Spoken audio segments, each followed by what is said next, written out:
Pour qu'une ville soit attractive, il faut qu'il y ait des emplois, qu'il y ait des infrastructures comme des crèches, des associations sportives, des commerçants, une vie culturelle riche, c'est très très important. Je pense que l'offre culturelle, l'offre en matière d'activités sportives, de crèches et de tout ce qui peut être service à la personne, c'est ce qui fait aussi l'attractivité d'une ville. Donc actuellement à Évreux, il y a des choses qui sont mises en place, des choses qui sont très intéressantes. Maintenant, si Évreux, l'agglomération d'Évreux veut encore attirer des personnes pour des installations au niveau des entreprises, au niveau des commerces, au niveau des services, je pense qu'il est important de développer toute cette offre culturelle et sportive. Alors, le Festival Rock répond à une demande d'une certaine frange de la population. C'est une manifestation très intéressante au niveau national. Nous avons la chance d'avoir une scène nationale, mais est-ce que c'est suffisant? Est-ce qu'il n'y a pas d'autres disciplines, notamment dans le théâtre, comme les arts de la rue, qui peuvent aussi être développés? Donc actuellement, la scène nationale est en attente avec les travaux du théâtre.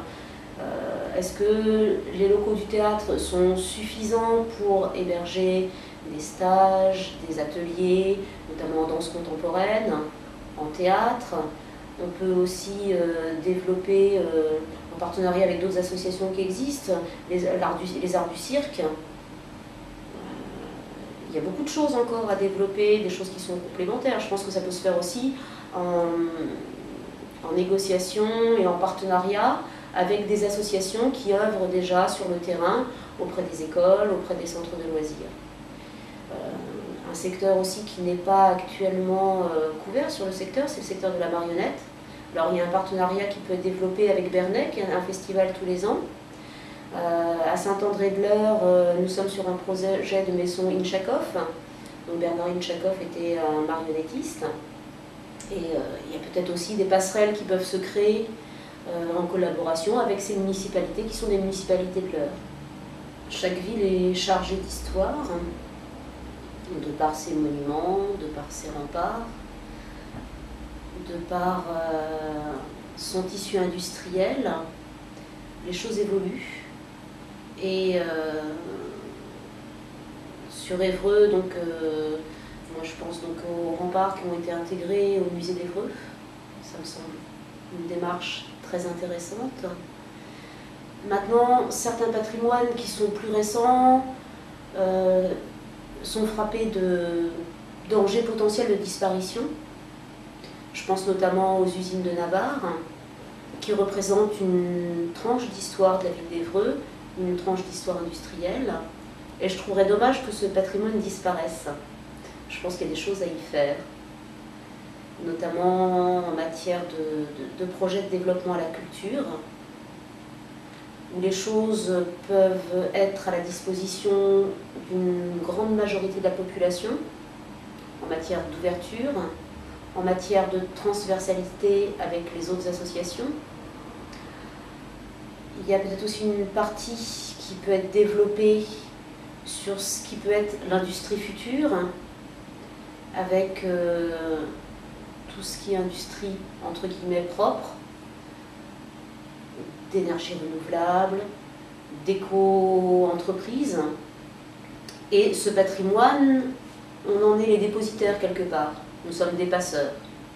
Et notre rôle, je pense, est de passer cette culture, ce savoir-faire, pour aller vers un avenir. Un avenir en matière de développement économique, un avenir en matière de développement culturel, mais accessible à tous, intégré à l'éducation, au tissu associatif. Donc effectivement, sur une municipalité, il faut du logement social, du logement privé. Mais je trouve dommage de sacrifier ce patrimoine pour ce type de projet qui peut être de toute façon réalisé ailleurs. Donc à travers un développement de projets sur les usines de Navarre, plein de choses peuvent y être intégrées. Le développement de la culture, effectivement, mais aussi tout ce qui est préservation du patrimoine vert. Donc, il y a le passage de Lyton, il y a la proximité de la nappe phréatique, il y a tout ce qui est recyclage, et le fait de construire quelque chose qui tient en compte la beauté de ce patrimoine est aussi une forme de recyclage. C'est un recyclage du passé vers les générations futures.